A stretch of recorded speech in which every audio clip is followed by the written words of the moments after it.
Welcome to another episode of MCR. Today I will be talking about, and of course, at any time, feel free to ask me any questions. But today we're going to be talking about different AEC roles and how we use the same PDF. So we're going to go through and look at a similar PDF set and kind of showcase some of the different workflows. If any of these are targeted towards you and you want to learn a little bit more about a specific workflow yourself, feel free to, let me remove this AI thing. Feel free to comment, right? That is all. Sorry, can't multitask while I'm trying to remove the read AI. Feel free to comment. That's what this is all about, is to help all of you and give more knowledge to everyone that joins in. But first and foremost, let's go through and look at that. There were no announcements. Well, I guess there was one. Literally after last Tuesday we got off, there was going to be an update, a new one. I think it was released, or maybe it wasn't released yet. Let me see. Last Tuesday after MCR, there was an email.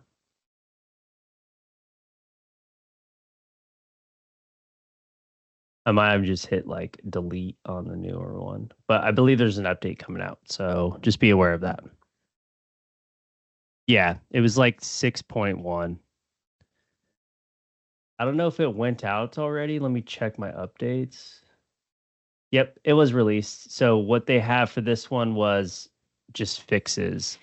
So for hovering over symbols, the tool chest no longer showed additional information. And then there was a dynamic tool set. I guess I'll share my screen because I haven't updated as per usual. I still haven't updated past the last one either, but essentially you had the dynamic tool set scale was misapplied to sequence markups.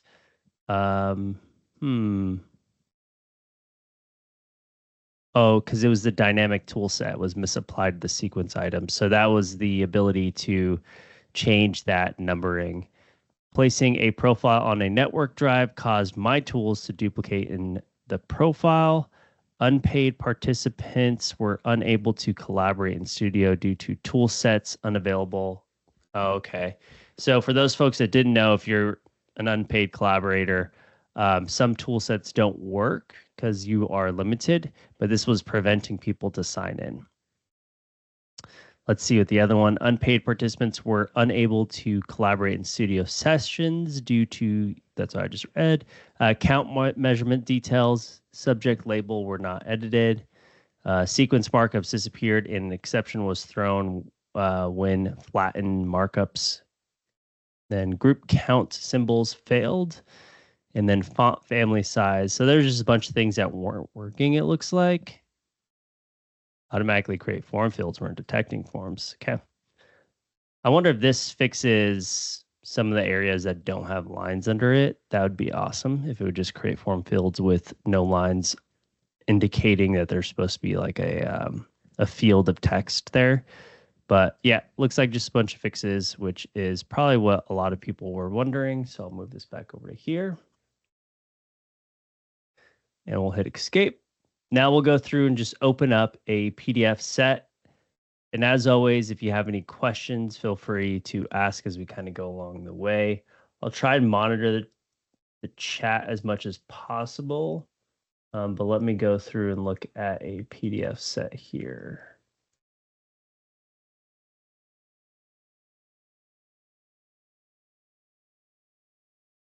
Typically, we have some filler as I'm looking for what I want for my completed sets. Yeah, let's do this one. Okay, so let's go through and talk about some of the different workflows. First and foremost, the major workflow we'll go and start out with is what typically starts out when you're going through and thinking of doing some type of build.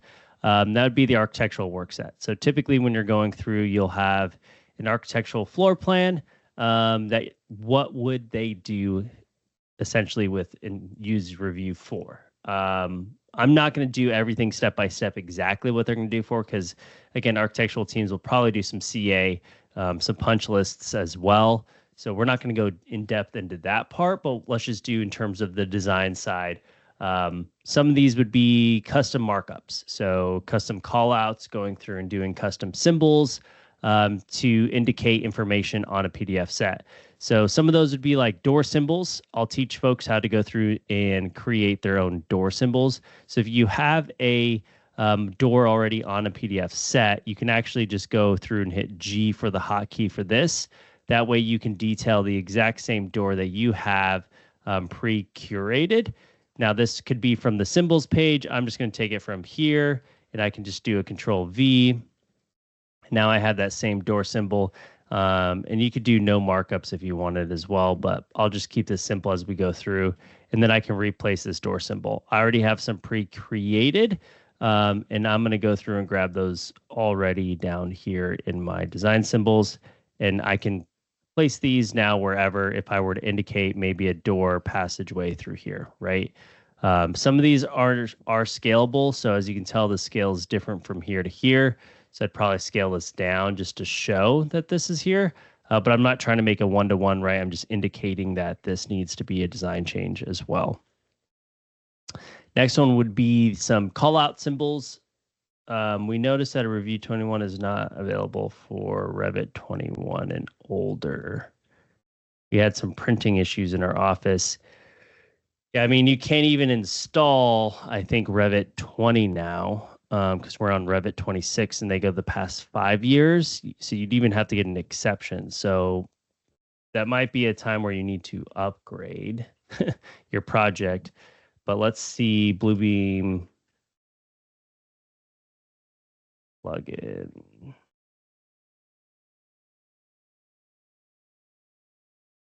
They should have a list somewhere.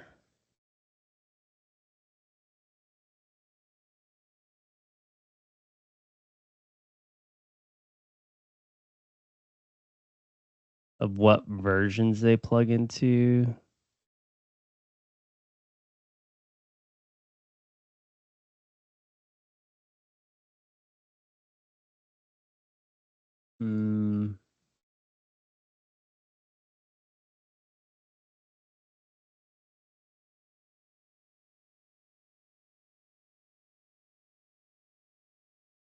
Oh, compatibility chart. Here we go.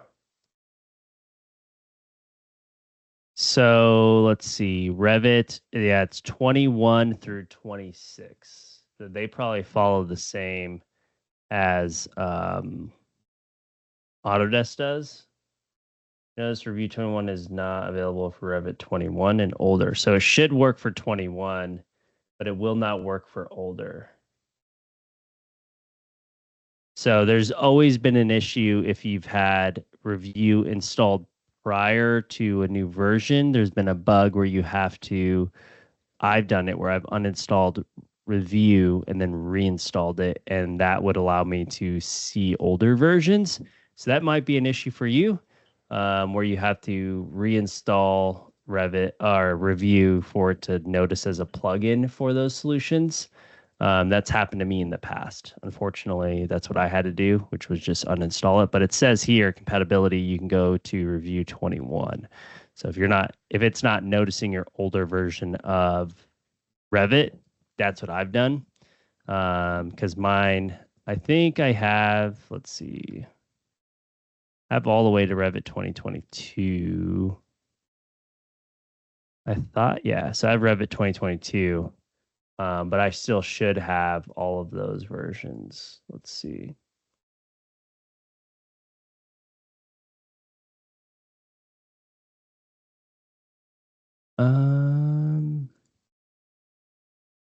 Where was that again? I think it was like admin, right? There's a way to do it from the app, but I just forgot.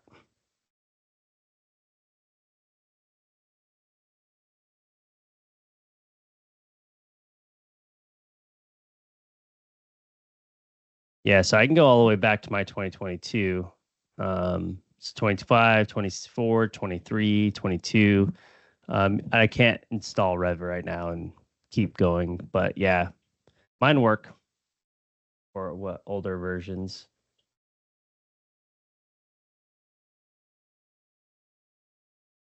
Yeah, I mean, you shouldn't have to not be able to print with Review. So again, just so everyone's aware, Review doesn't have an impact on printing from a design solution. It shouldn't at all.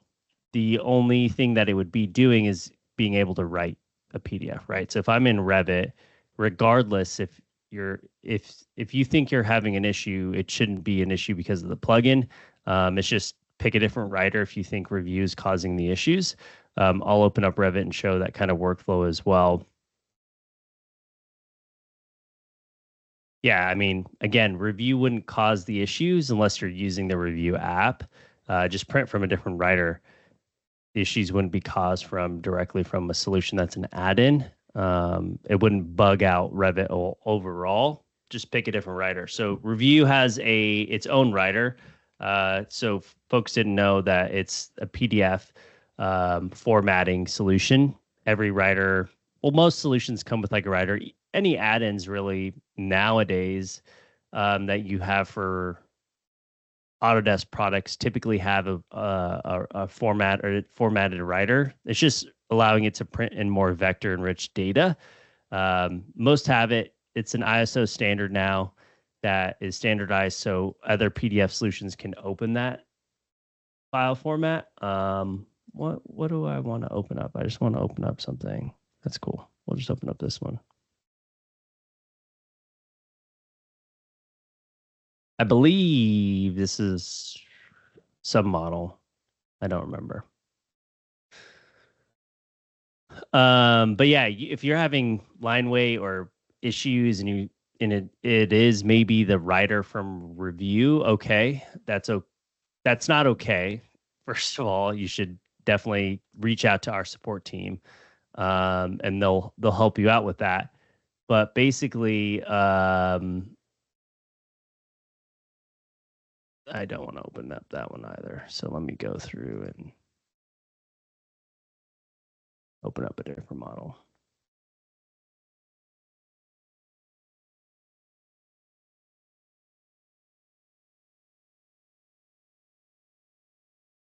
You just pick a different writer. I don't know how much more I can explain of that scenario, but let me just go to that sample project. Here we go. Like if you're having line weight issues, it's probably a thing within Revit from the Autodesk side, not the writer from Bluebeam. Personal experience. But basically, if you want to go through and print it, just don't use this writer, right? So don't use the Bluebeam PDF writer. Use a different writer, right? So just depending on what writers you have available, just pick a different one. Don't use Bluebeam then, and Bluebeam's not impacting essentially your print process, right? So if I use droots, which is one of our add-ins here at ATG, then you would use the droots writer, and it's type of PDF 24 printer. Again, it's not going to impact your print process. Just don't use the Bluebeam writer if you think it's causing the issues. Try a different writer, and it should impact it. And again, then just check your settings, right? Are your settings correct as you're going through and printing this within Revit versus using the add-in, right? You could use the add-in from here. This would impact your print if you think it's Bluebeam causing the issues. Then just use a different writer to test it and make sure it's not printing. It is printing like, hey, if I use droots Pro Sheets writer and it printed out fine, cool. Then it is a Bluebeam issue, and we should reach out to our support here at ATG. If you're partnered with us, even if you're not, still feel free to reach out to them. We'll help you out and get you sorted out. But you can also reach out to Bluebeam. Bluebeam, of course, takes a couple of weeks, so have fun with that. But hopefully that solves it, right? Just don't use the Bluebeam writer if you think it's causing the line weight issue on your sets. Perfect. Yep. No other comments. Cool. So moving forward, the ability to make symbols. We'll talk about customizing your markups. So as always, feel free to go through and customize your markups. Now, I would always suggest from an architectural workflow, you probably want to use maybe some red defined markups because that's what we're used to. If not, you can customize the way you want these to look. But as you go through and select these markups for your specific workflow, I would always recommend just making your own layer. Now, this layer could be specific to you as an architectural firm or you as an individual.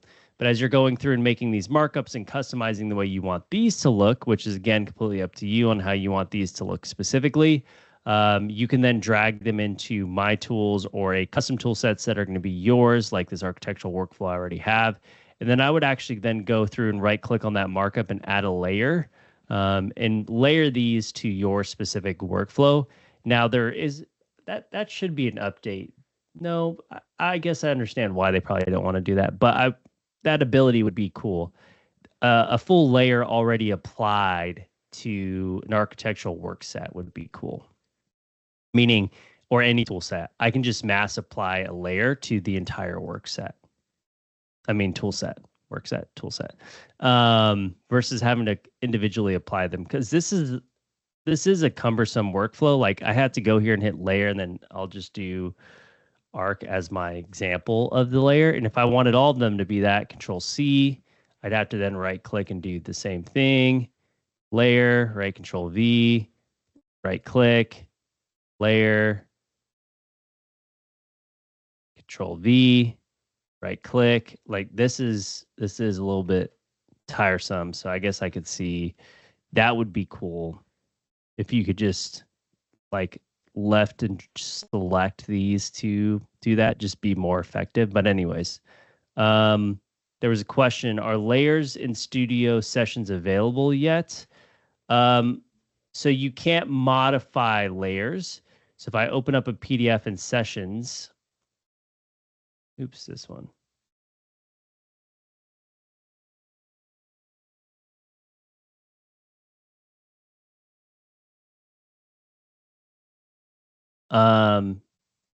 If I go through and open up a PDF set in sessions, right, and I right click on this and I go to layer, there are none. So I thought layers would be already applied if they were on a specific layer. This still says my layer. They just remove layers from sessions. I thought if you already had them, they would still work, but I guess not. Yeah, that's a new one to me. Well, this even has layers, so I don't know. This is in a session. I'm pretty sure if the PDF set had the layers previously, the layers still work. But if the markups didn't within the profile before the PDF was uploaded, then it won't work because I have layers in this one and it doesn't work. So you just can't, of course, if I go through and try to create a layer, you can't create it, but I think it has to just be uploaded prior on the PDF set for it to work. Does that make sense? So it would have had to been added, but yes, you're right. It does not work yet in terms of can I use it in sessions? No. Perfect. So going back. Perfect. So talked about customizing markups are some of their workflows using things like revision clouds. Now, another one would be sheet hyperlink. So as I go through and look at all of my sheet sets here, I could do one of two things. I can actually use a bookmark and then create like a cover sheet for this set if I ever wanted to. So I can make a 42 by 30 just cover set for like a page index. That's one workflow. Typically, there's an actual general sheets notes, and that's what you could just do is hyperlink all those page indexes. That's probably already on there. But what I'll go through and do is just insert a new page here. Nope, I want to insert a blank page, and we'll go through and do this. It is a 42 by 30. So we'll go and look. There it is. And of course, it's not at the right rotation. Then I'm going to drag it to the front. So what I'm going to do is do 2 folds from an architectural workflow. We're going to go through and bookmark this. So I'm going to go through and create bookmarks currently right now for this. And we're going to select by region of data. Do I want just, I probably want the name. And then we'll do actually sheet number, then name. So I'm going to add a new piece of data up here. Oh, it just won't let you do it the correct way. So you have to go here first. I wish it would just let you do that, but it's because it's saying region 1 and region 2. Perfect. So I'm going to hit OK again.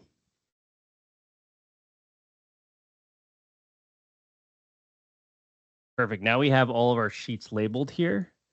And I can go through and create a page index for these as well. So if you ever wanted to, you can go and after you've created your bookmarks, you can then go and create your page labels from your bookmarks if you wanted to. So I'm going to go through and do that, create these from my bookmarks here. Perfect. And then we can go through and export out our pages from our bookmarks here. We want to go down to export bookmarks. We can create a page index.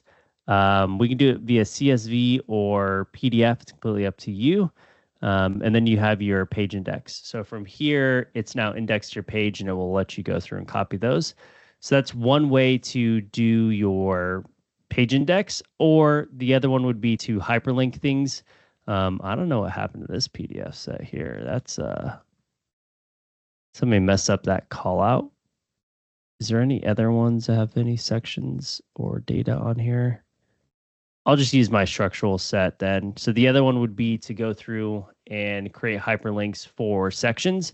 Maybe the PDF set was individualized. That happens sometimes. You print out individually and you can't click on these to hyperlink them to areas. And that'd be another workflow. Just be aware this is part of the complete tier of license. This manual workflow would be done if you do not have complete. But I'm going to go through and do this automatically. So I'm going to do the single set that I wanted specifically, and I'm going to grab a hyperlink set for these. So all I need to go through and do is grab a region of data for this one. Super easy. Hey, everywhere you see this number, we're going to go through and look everywhere on the PDF set. And then you have a link option here. So if you want to do whole words, use relative paths, there's a bunch of options if you wanted to. I think I do want to fill this solid.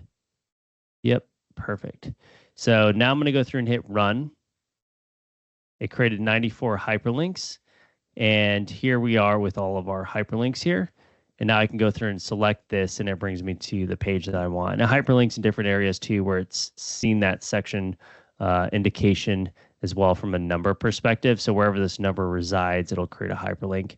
Now, you don't have to have it highlighted automatically. It'll allow you to go through and keep them unhighlighted. Some it doesn't pick up. I'm wondering if that's a text thing. So you can manually go through. I wonder why I didn't pick some of these up. Next one would be going through and using it from a structural, civil, and MEP workflow. So those are two, which actually I'll keep that one open because we'll go through and just look at it from a structural set. What can we use it for from this perspective? So there's going to be a compare. So typically you want to visualize some changes. So maybe the architectural set had some differences, and you can do this from, hey, they sent us a new architectural set, but guess what? We don't know what changed. So how are we going to update our set to clarify where we need to make some changes? You're going to be able to go through and use documents, and you can do compare documents or overlay. I'll go through and use the overlay feature. So I'll overlay this one, and then we'll add an additional file, which is our revision one. Because remember, they just sent us a new set, and we want to confirm the differences between the two sets here. This gives you a lovely preview to preview your document. And this is going to go by page align. You do auto align, or you can go through and do manual alignment, which is not fun.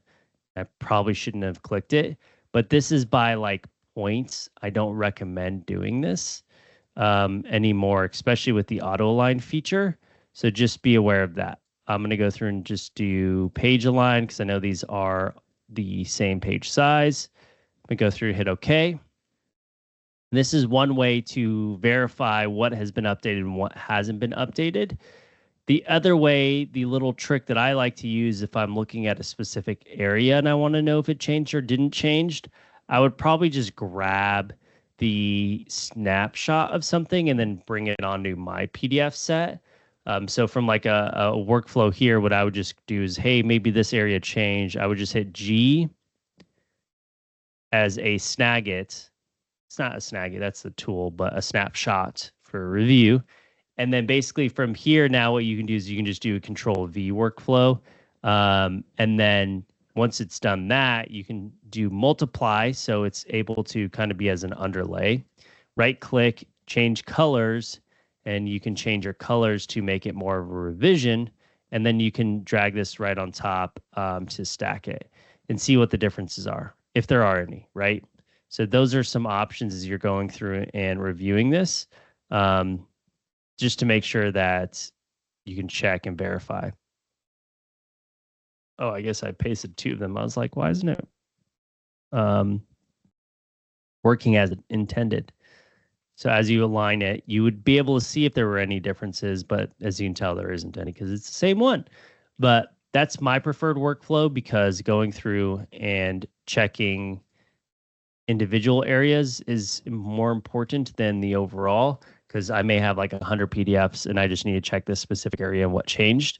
But if you wanted to, you could do in mass, not all pages, but you can do an entire page. And that same kind of mentality, you can just go to the one page that you want from whatever set it is, and you can do copy as a snapshot, and then you can just do Control Shift V in the same spot.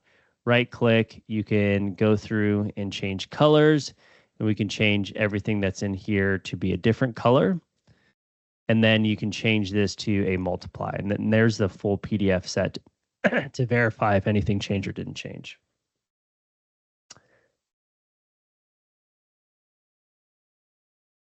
Yeah. For existing pages over proposed. Yep. Mm-hmm.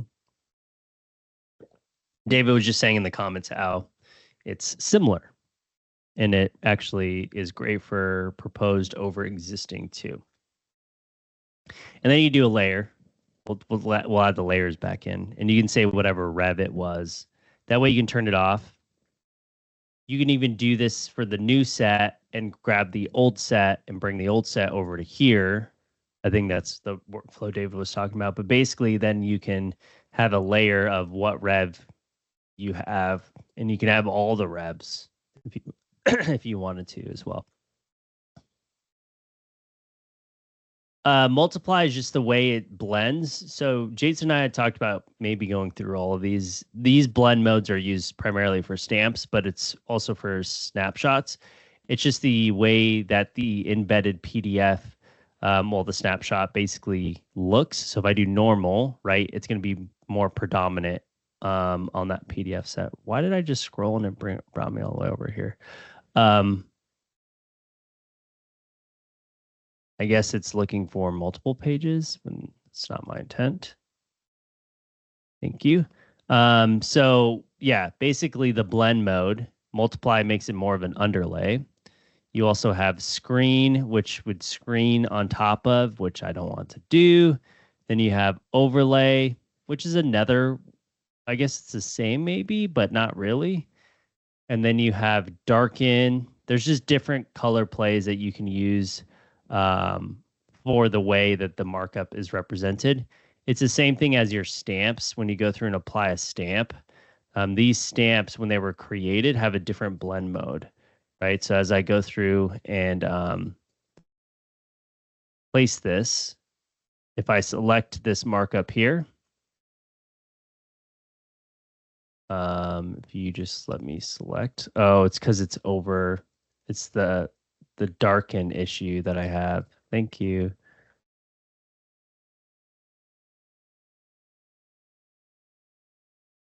So once you've placed this markup here as the stamp, you can see kind of the different color plays. So if I go multiply, if I then go screen, if I go overlay, if I go darken, there's just different plays on these that are pre-defined and whatnot. And you have those options to change them. So, alrighty, let's see what else do we got in my list over here. Measurements, perfect. So another tool would be to go through and do different types of measurements on these PDFs, and the ability to go through and use Revu for that. So we'll go through back over to this set here. And if I want to go through and verify any of the measurements, I can do one of two things. I can grab the scale. Hopefully the scale is right. If it's not, maybe you know a known dimension like a door opening or something like that. We're just going to go off the scale since I know the scale is correct. And what we'll go through and do is measurement. We can go and calibrate this, but I don't need to because there's a preset scale of a 1/16 of an inch equals a foot. And we're all set. So now I can go through and measure and verify.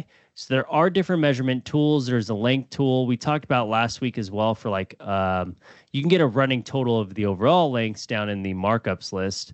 But if you wanted of a span distance, you can do the same thing where you can use poly length if you ever wanted. So if I wanted just to kind of get a string of dimensions, you can do that same type of thought process from a visual perspective.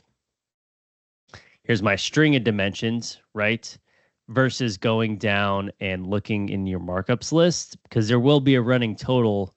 It won't show you on the PDF though. So if you're looking for a visual indication, I now have my running total here on that PDF as well. I think I have a preference set for repeat markup because I'm already getting the same markup ability after, but I'll drag this over here. So this is the running total. And that was just with a shift. Again, just selecting over the markup, I'm holding down shift. And now I have a running total of the entire span.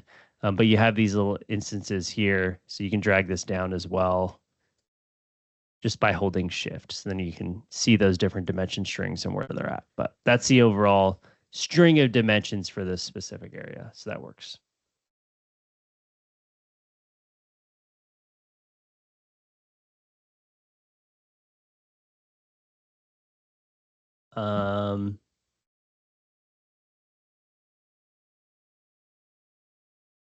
Yeah, I don't know. I haven't had any issues, Doug, because I haven't updated. We can ask Jason when he's back. He's probably updated. Maybe I'll update today. See, this is why sometimes I don't update, because we all know bugs do happen. Sometimes it's great. Super smooth. Should always update. I usually just wait till everything's fixed until the next update. Now, if there's a big feature update where it's super important for me to get that update, so I have that feature, then I'll update. But I've always been one of those folks that takes a little bit longer to update. I'm pretty sure I haven't even updated my Autodesk solutions in a couple of months too. Like I bet you my desktop connector is pretty outdated, which it's not supposed to be, but yeah. Yeah, the toolset updates are pretty good. So basically the ability to add some additional toolset like numbering and things was pretty cool. I'll probably update when they allow, I don't know if it's going to be an update when they allow sharing for your tool sets through your org admin. That'll be way better, especially since those folks that are going to be using the mobile application as well. But let's keep going forward so I make sure I hit everything.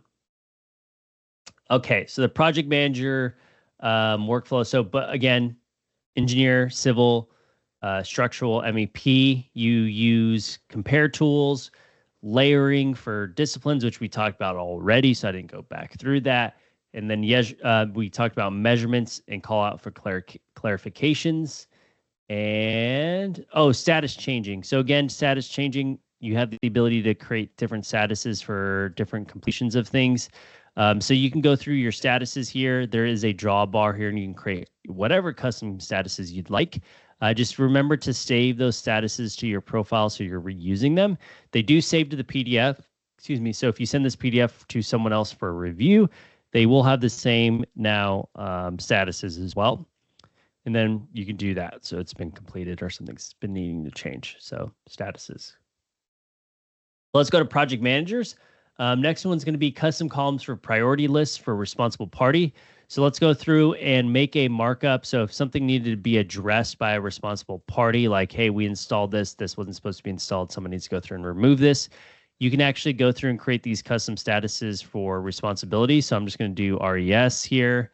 And who's it going to be responsible for? Is it going to be the ARC team, or is it going to be the development team? We'll go through and just do the structural team. Is it going to be the, manufacturer or something? So we'll just do MIC. That's going to be more mechanical, but just as an example, right? So you could do that through statuses, but you can also do it through a responsibility column. So if I go through here, you could just say, hey, it's the architectural team was set to go through and do this, or you can go through and create a custom column with the same kind of responsibility. So if I just start to do RES, you can do a choice. We'll go through and add a choice. Now, this is hyper important for those folks that are not aware of choices. If you add a subject, the subject actually has to match the subject for an option to drop down over here. If it's blank, you're just adding the item, like it's Michael's responsibility. And the next one's going to be Jason. But if I put a subject actually in here, you won't be able to select it unless it matches the subject that is given over here. So just be aware of that.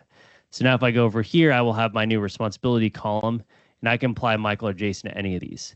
Now, like going back to what I said, if it was by subject there and the subject wasn't added as length measurements, you wouldn't see these two names in here. So just be aware of that. So now it's Michael's responsibility to go through and do some of these options, okay? Yes. Thanks, Doug. Spelling and case do matter in those choices. But the great thing about a choice would be if you're adding some additional information, like if I go back to this choice one here, you can even add a numerical number to them. So if you wanted to piece information together for different tool sets, right? Like a door has 2 hinges and you wanted to add a hinge and the number of hinges for like an install package, and you only wanted to show that choice come up for the doors, right? That would be a good option, right? Because the subject would be door if you did your subject as door here. But again, just be aware they have to be the same. Okay. Let's see. Yep. Same thing for project managers. They're going to want to go through and change statuses. So again, different statuses. Was this completed after it was assigned to Michael? Michael would probably come back here, go through and say, yes, it was completed. We went through and removed this door. You can even add a reply.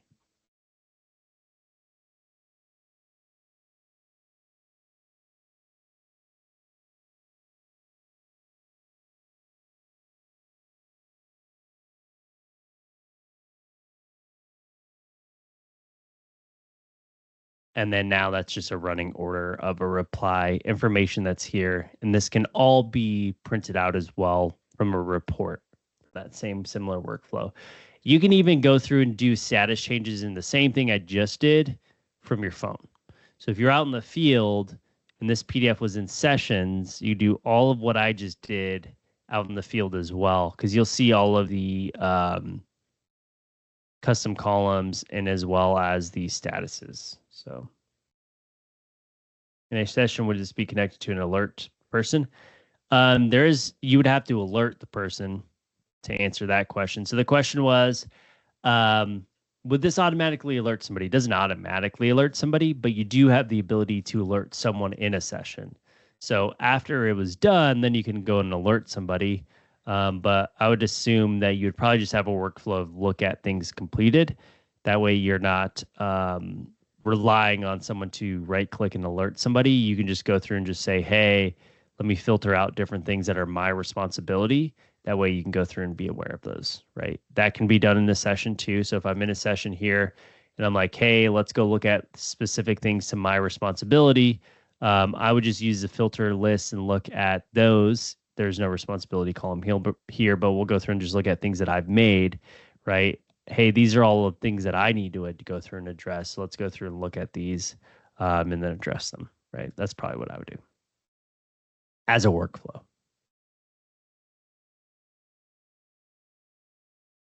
Go back to my list here. That's not my list. Cool. So next one is going to be field superintendents. So what would they go through and use for this? They would go through and do punch workflows. Now, just be aware, we're not there yet in the field app. So on the Blue Cloud app, which I'll open and show you because we aren't there yet. And I really hope this comes sooner rather than later.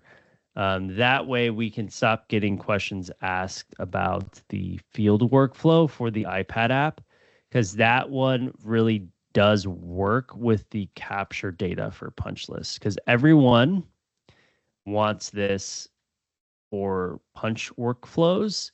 Because you can't currently attach a photo. You have to place a photo on the PDF. So I'm going to go through and show you. But let's go through and show punch workflows, and then we'll kind of circle back to field folks doing it. So you can create your own custom punch item. So again, this would be for field superintendents. As we're going through and doing any punch lists, you can go through and place your icon. And typically from the desktop application, which is great, and you can do this on a Surface Pro because the Surface Pro uses the full application, you can actually attach a file, which would be any camera pictures for what you've taken live, right? So right here is my pup, and basically you can just, again, take a field photo of something and attach it. The iPad app does that, right? You can open up your camera, take a photo, it selects it, and then you can go through and place it as well. I did that same workflow. I don't remember where I placed my, I put it on my desktop. I think it's this one. Yeah, perfect. So this is our own ATG office furniture schedule. So we had a schedule that kind of showed it, and I was like, yeah, it's kind of okay. That's not really my workflow for review. So what I did is I just made an icon for a camera that then had a photo attached to it. So now you can go through, and this is what I preferred, which is, hey, there's an air hockey table game. This is the markup. I just customized my markup to have different options of markup information. So I had the subject, then the markup. So if I go back, I'll just show you.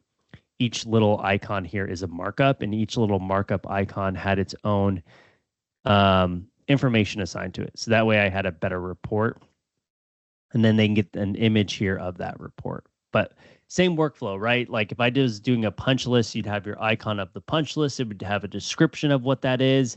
And then you can take a real life photo so you know what that option actually was. This was on an older iPad, so you can tell the phone is just not, I mean, the camera is not the best. But you would do the same workflow for going through and doing a punch list here, right? And you can't do that currently right now unless you have the iPad app, which is not the Bluebeam Cloud app for the iPad. The Bluebeam app on the iPad will reach its end of life at the end of this year. So hopefully at some point this gets updated. So let me show you, because right now the cloud app, you're not able to do that. So when you're in the cloud and you're saying, hey, this is all great, Michael, we want to go through and use this out in the field, you can't, because you can't attach a photo yet to a markup. So if I right click, selecting my markup, I right click, I cannot attach a photo. You can place a photo on the PDF, but no one wants to do this. No one wants to muddy up an entire PDF set and attach an entire photo here. I guess we'll just go through and use my YouTube splash screen. No one wants to do this, right? So hopefully at some point they get that capability to right click and attach metadata or a photo. They just don't have it yet. So that would be Surface Pro, because that's a full desktop application, or going through and using the iPad app until hopefully they get this moved over. So be aware of that. Yeah, hyperlink to a cloud storage device, but there's no hyperlink feature either. So you wouldn't be able to, there's really no workflow right now for those folks trying to use this as a punch list right now. But okay, so going back, yep, if you did have the ability to go through and use the sessions or just from a Surface Pro workflow, you're good to go. The iPad app still works till the end of this year.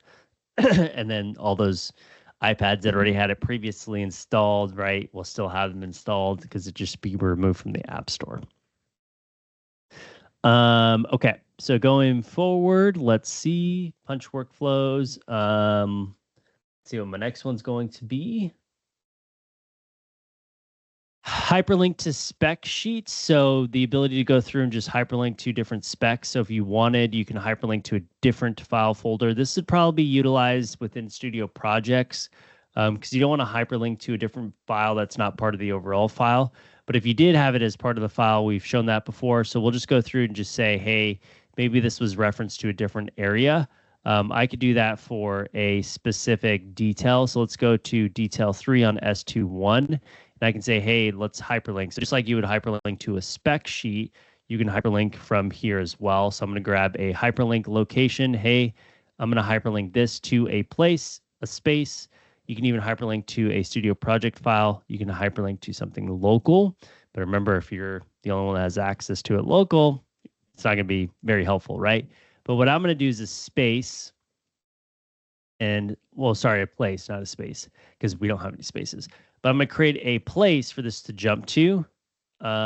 Detail 2 on, what was it? 2 on, oh, it was, wow, I was way off. Detail 3, S2.1. So I'm going to get a rectangle of this at some spot. So we're going to go to my S21 sheet and we're going to go to detail 3. And we're right here. And just like that, now we can go through and jump to that place. So if I go back, I guess it really wasn't that far back. So now if I go back over here, I can click this and it'll bring me right to that detail. So same thing if I was like referencing to a spec sheet, right? I would have that ability to hyperlink. And this could essentially, let's just say it was on a local network. I could open up to a file location of that spec sheet. So we'll go through and look at our documents here. We'll go and grab let's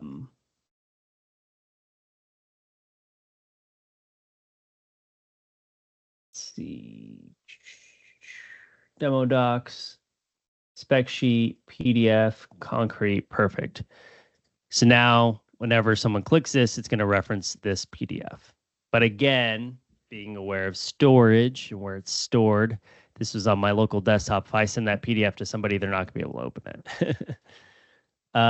So hyperlinking, zooming in preset tools for mobile. So again, just being aware that the preset zoom in as we're going through and using our PDF sets for smaller PDFs. Typically it's 11 by 17. So it'll go through and use single page, but where it's a larger page, it'll automatically do full page. So you have that ability to zoom in and out. So single page versus scrolling pages. Those are the differences there as well. Let's see. So we covered all 4. So we talked about architects, talked about structural, civil, MEP workflows. So the engineer workflows, we go through and use this. Project managers, talk about field superintendents. And I think that's all we have so far. There's some additional ones, but maybe we'll go through one of these. One PDF for profiles. So again, maybe having different profiles for different workflows. The review profiles allow you to make sure you have custom workflows for your specific use case. So you're not muddying up having if I was doing all four of those different ones, I wouldn't stick on one profile. I would be going through, hey, I'm going to go and address my field issues so I don't have an overabundance of different markups. All of these different markups are specific to these field issues that I'm used to seeing. So my tool sets aren't, hundreds and hundreds of tool sets. I can go through and do that as well. So creating those custom profiles for those specific workflows, if you have multiple ones. If you're just one of those workflows, you're probably just going to have one profile, right? But if you're a design build firm, you're going to go through and probably have multiple different profiles to help share those and create a more easy workflow environment when you're using Revu as well.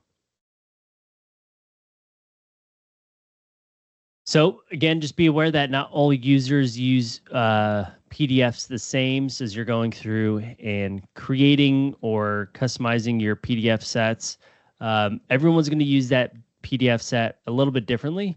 So again, as you're going through and looking at your set itself as an overall view, some folks may use it from a different workflow as they're going through and utilizing that set as well.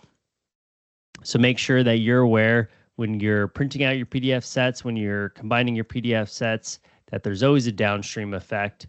But also when you're setting standards, making sure that these standards are set for legibility across the board. So scalable, are they preset with different definitions? Again, making sure you're aware also that are they already preset with a layer? And in addition to, are everything saved to the profile? And there are different standards and workflows for sessions, which we're not going to get into, making sure that things are pre-curated before uploading into a session. Because remember, sessions has limitations. That's why some folks were asking me about sessions and how that kind of would work in there. There are limitations to sessions because, again, it's meant to be live, updated on the current PDF set, but we use it for a lot of different workflows, unfortunately. Fortunately, I guess. But unfortunately, people run into hiccups because it's not the way it was intended. We're kind of just using the benefit of collaboration and not really realizing that it wasn't built for some specific workflows.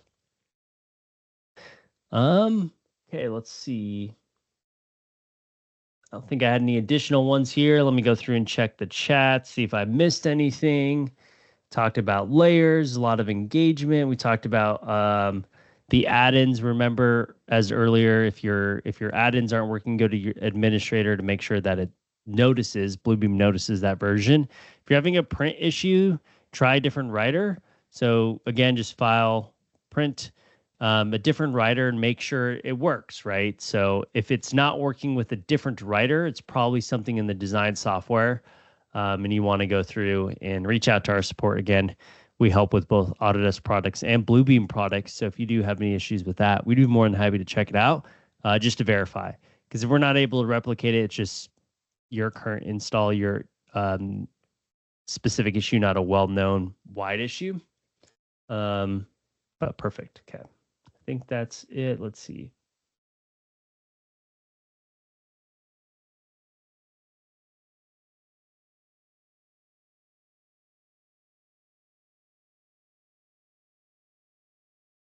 What's a shame, Kenneth? We'll continue. Let's see. I didn't miss any other ones. Yep.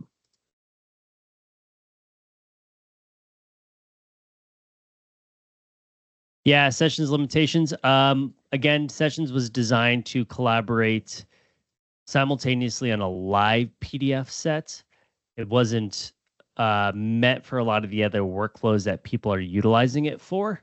I.e., that's why there isn't really like document management or anything like that in these workflows, because you're supposed to mark up the current state of the current document that was uploaded. It wasn't meant for document management or anything like that, which people are using it for because it's one single area. That's what you use projects for. Projects is really meant for that. So I would use projects over anything else versus sessions to like get access to people to field documents, right? That's how I would use it, because I wouldn't want people to mark it up or manage or do any document management. They know where one storage location is. Truly for the field workflow, I would use a dashboard and then store all of my files in there so people have access to them. And then it's a check-in, check-out basis. And then if you need to update it, compare, or anything like that, slip sheet, you have that option in projects. Sessions would just be for that live collaboration workflow, because you have projects now on your phone as well. So if I go to the cloud app here, it would just be in projects. You would just access the files through projects, right? Like, hey, let's go to the MCR docs. Let's go and look at our PDF set. While you're out in the field, you have that option as well. It's because I'm in both of these at the same time. So just be aware if you're in two different ones, because I'm signed in here and then also signed in here. Doesn't like that. So just be aware of that.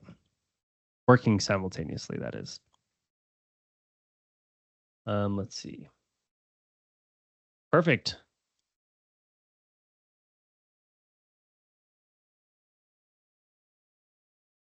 Hey, by all means, if you need to go through and hack it, you can hack it. And if it works for you, great. If not, I think from like an owner perspective too, using projects would probably be another good workflow, so that you have visibility on everything in the project.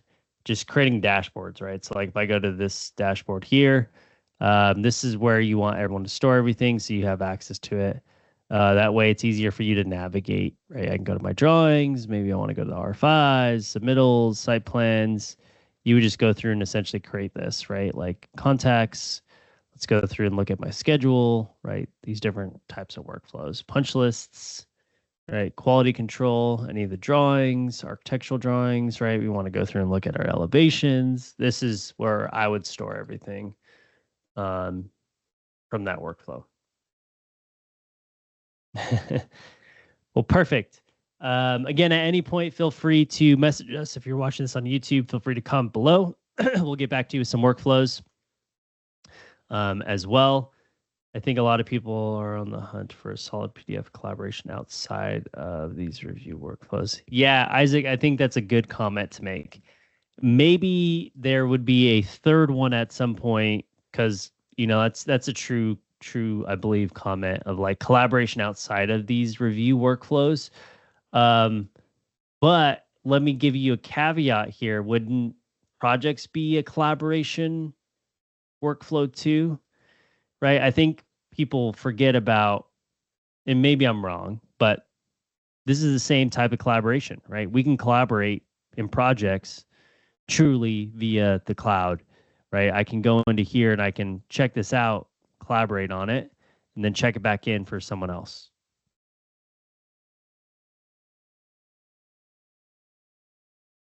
Yes, but wouldn't that be typically a review workflow when you're working on it simultaneously with other project partners? But I guess you're right. Like, well, what about collaboration for punch lists? That's different. Yeah, then it would be on the PDF set. But what if design change happens? Those are the two issues. Like, if you're working collaboratively on a punch list, how do you mitigate design changes for someone out in the field that someone in the not out in the field made a slip sheet of a new PDF and uploaded it? How's that person on the field going to get access to it, right? So, yeah, I don't know. It's a great conversation to be had. Like, how do we fix that or create a new platform that's similar to Sessions, but I bet people would use it more than Sessions to create that, like, I want a document management, all that stuff. But anyways, alrighty. So thanks everybody for attending today for another episode. Feel free to, again, reach out to us. Jason will be here next week. We'll be back to our normal conversation. And then the following week, we're actually going to be at Tech Summit. I believe it's the following week, yeah. So I believe we'll be in attendance for that. I don't know yet. We'll let you all know. But as always, appreciate every single one of you that attends on these. Again, feel free to ask us any questions throughout the week on our LinkedIn channel. Ping us. We're always here to help. But until next time, I'll see you all then. Thanks, everybody. Hey there, thanks for tuning in. If you like this video, make sure to subscribe and check out some of the other content on our channel.